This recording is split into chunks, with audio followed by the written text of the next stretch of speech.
আপনারা জানেন যে বহুল আলোচিত ঢাকার আজিমপুর বাসায় ডাকাতির পর একজন শিশু কন্যাকে অপহরণের পর আমরা ২৪ ঘন্টা পূর্বক উদ্ধার করেছি মোহাম্মদপুরের আদাবর এলাকা থেকে। র্যাব তার প্রতিষ্ঠা লগ্ন থেকেই মানবাধিকার লুণ্ঠিত হয়েছে, নির্যাতন অথবা অপহরণের যে কোনো চাঞ্চল্যকর ঘটনায় সর্বদাই অগ্রণী ভূমিকা পালন করেছে। এরই ধারাবাহিকতায় বর্তমান সময়ে বাংলাদেশে যে গত কয়েকদিনে যে আলোচিত ঘটনাগুলি ছিল এর ভিতরে উল্লেখযোগ্য ছিল আজিমপুর মেডিকেল স্টাফ কোয়ার্টারে লালবাগ কোয়ার্টারের পাশের একটি গলি থেকে একটি বাসা থেকে একটি ৮ মাস বয়সী শিশুকে অপহরণপূর্বক তার কাছে মুক্তিপণ আদায় করা হয়। ঘটনার পর্যবেক্ষণে আমরা আমাদের র্যাব 10-এর একটি আভিযানিক দল এবং আমাদের র্যাব হেডকোয়ার্টারের একটি গোয়েন্দা দল সম্মিলিতভাবে কাজ শুরু করেন এবং এর পরবর্তীতে আমরা ১৬ নভেম্বর রাত ১টা ৩০-এ আদাবরের নবীনগর হাউজিংয়ের একটি বাসা থেকে অপহৃত শিশুকে উদ্ধার করতে সক্ষম হয়েছে। এখানে ঘটনার বিস্তারিত যদি বলতে হয়, ভিকটিম যে মেয়ে এর মার সাথে যে অপহরণকারী চক্রের সদস্যদের মধ্যে যে একজন মহিলা ছিলেন, তিনি তাকে প্রায় ২ সপ্তাহ পূর্ব থেকে তাকে অনুসরণ করা শুরু করেন এবং তার সাথে সখ্যতা গড়ে তোলার চেষ্টা করেন। ভিকটিমের মা তিনি একজন চাকরিজীবী এবং তার বাবা একটি মেডিকেল ইনস্টিটিউটের একজন ল্যাব সহকারী এবং তিনি প্রতিদিনের ন্যায় গত সপ্তাহের মঙ্গলবার যখন অফিসে যাচ্ছিলেন তখন সকালবেলা তার সাথে এই অপহরণকারী চক্রের যে মহিলা একজন সদস্য আছেন তার সাথে রাস্তায় পরিচয় হয় এবং তার সাথে তিনি শেয়ার করে একটি রিকশায় করে তার স্টাফ বাসে ওঠার জন্য আজিমপুর বাস স্ট্যান্ডে যান এবং আজিমপুর বাস স্ট্যান্ড থেকে তখন ওই অপহরণকারী চক্রের সেই মহিলা এই ভিকটিমের মায়ের সাথে সখ্যতা গড়ে তুলে সে স্টাফ বাসে করে তিনি যাতায়াত করেন এবং তার সাথে একটি সখ্যতা গড়ে তোলেন এবং তার কাছ থেকে একটি সমবেদনা আদায় করার চেষ্টা করেন এই বলে যে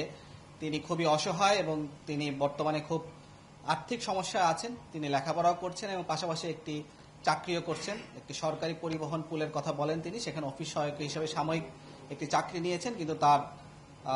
এখন আর্থিক সংকট রয়েছে। তো এই কথা শুনে ভিকটিমের মা তার পাশে দাঁড়ানোর কথা বলেন এবং তিনি তার সাথে এর পরবর্তীতে বিভিন্ন সময় মোবাইলে কথোপকথন করেন এবং বিভিন্ন ধরনের তথ্য আদান প্রদান করেন। এর মাধ্যমে তাদের মাঝে একটি সম্পর্ক তৈরি হয়। এই সম্পর্কের ধারাবাহিকতায় গত সপ্তাহের বৃহস্পতিবারের বিকালবেলা মূলত এই যে অপহরণকারী চক্রের একজন সদস্য মহিলা, তার নাম হচ্ছে শাপলা, তিনি তার বাসায় সাবলেট হিসেবে ওঠার জন্য একটি অ্যাডভান্স হিসেবে ২,০০০ টাকা দেন এবং তাদের 2 রুমের বাসায় একটি বাসায় তিনি ৮,০০০ টাকা বাসা ভাড়া নিয়ে থাকবেন এবং তাদের সাথে একসাথে থাকবেন বলে একটি চুক্তিবদ্ধ হন। পরবর্তীতে যখন এই অপহরণকারী চক্রের যে মহিলা তিনি সংক্ষেপে তাদের বাসায় সেই রাত্রে থাকেন, কিন্তু সেই রাতে ওই বাসাতে যে ভিকটিম তার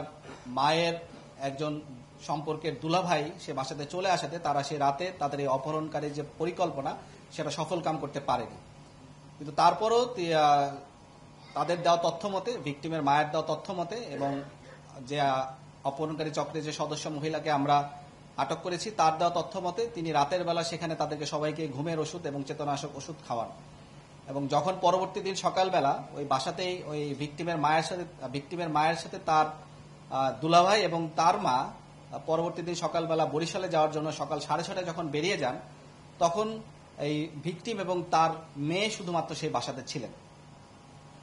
এবং যখন ছিলেন তখন এরপরে সকাল 10টার দিকে যে অপহরণকারী চক্রের যে মহিলার কথা আমি বলছি যে শাপলা, তিনি তার সহযোগী 3 জন তার চাচাতো ভাই পরিচয় এবং গ্রাম থেকে কিছু চাল নিয়ে আসবে এই কথা বলে 3 জন ছেলেকে সেই বাসায় নিয়ে আসেন এবং দরজা খুলে তাদেরকে ভিতরে প্রবেশ করান। ভিতরে শুধুমাত্র 2 জন ব্যক্তি প্রবেশ করেছিল, যাদের পরিচয় যদি আমরা তাৎক্ষণিকভাবে সম্পূর্ণ পরিচয় তাদের আইডেন্টিফাই করতে পারিনি, কিন্তু তাদের দেওয়া যে অপহরণকারী চক্রের যে নারী সদস্য তার দেওয়া তথ্য মতে তাদের নাম হচ্ছে সুমন, রায়হান এবং হাসান। এই সুমন এবং রায়হান মূলত বাসার ভিতরে প্রবেশ করেন এবং তাদের কাছ থেকে সেই ভিকটিমের মায়ের কাছ থেকে এই 8 বছর জাইফা বা মেয়েকে তারা ছিনিয়ে নেন এবং এই অপহরণকারী চক্রের সদস্যরা এই ভিকটিমের মাকে বিভিন্নভাবে আটকে ফেলেন, তাকে হাত পা বেঁধে ফেলেন এবং মুখের ভিতরে কাপড় দিয়ে তার মুখটাও বেঁধে ফেলেন এবং তাকে এক ধরনের স্প্রে করেন তার নাকে এবং বাচ্চাটাকেও একটা স্প্রে করে অচেতন করে ফেলেন এবং পরবর্তীতে সেই বাচ্চাটাকে নিয়ে তারা চলে আসেন এবং সেখানে তারা চলে আসেন হচ্ছে নবীনগর হাউজিং মোহাম্মদপুর আদাবর এলাকা অবস্থিত সেখানে একটি বাসাতে, যেখানে এই অপহরণকারী চক্রের সদস্যরা সকলে সেখানে চলে আসে। এখানে আসার পরে যখন এই বিষয়টি নিয়ে বিভিন্ন সামাজিক যোগাযোগ মাধ্যম এবং পেপার পত্রিকায় যখন বিভিন্নভাবে লেখালেখি হচ্ছিল, তখন তারা বিষয়টিকে নিরাপদ মনে করেনি এবং পরবর্তীতে তাদের যে অপহরণকারীদের যে দাবি ছিল বিভিন্ন ধরনের টাকা পয়সা নিয়ে দাবি করা 10 লক্ষ টাকার মতো, সেই টাকাগুলি বা তারা চাবার জন্য আর কোনো ধরনের যোগাযোগ করেনি, যেহেতু সেটা সামাজিকভাবে এবং বিভিন্ন মিডিয়াতে সেটা প্রকাশ হয়ে গিয়েছিল। এবং আমাদের পরবর্তীতে আমাদের র্যাব 10-এর একটা আভিযানিক দল এবং আমাদের র্যাব হেডকোয়ার্টারের গোয়েন্দা দল সম্মিলিতভাবে কাজ করে এবং আজ রাত 1:30টার সময় আমরা এই ভিকটিম 8 মাস বয়সী জাইফা, তাকে আমরা উদ্ধার করতে সক্ষম হয়েছি। এবং যখন তাদেরকে এই মেয়েটাকে তার বাসা থেকে নিয়ে যাওয়া হয়, সেই বাসায় কিন্তু বাসা থেকে প্রায় 1,70,000 টাকা, 6 থেকে 7 ভরি স্বর্ণ এবং বেশ কিছু দামি ঘড়ি সেখান থেকে নিয়ে যাওয়া হয়। তো এটি মূলত প্রাথমিকভাবে আমরা যতটুকু তথ্য জানতে পেরেছি এটি আপনাদের সাথে শেয়ার করলাম। এখানে এই তদন্তে পরবর্তীতে আরো বিস্তারিত তদন্ত করা হবে। এর সাথে আরো কেউ জড়িত আছে কিনা, এই পারিবারিকভাবে অন্য কেউ জড়িত আছে কিনা, সেটাও একটি তদন্তের বিষয়। সেটি বিস্তারিতভাবে তদন্ত সাপেক্ষে আপনাদেরকে পরবর্তীতে জানানো হবে।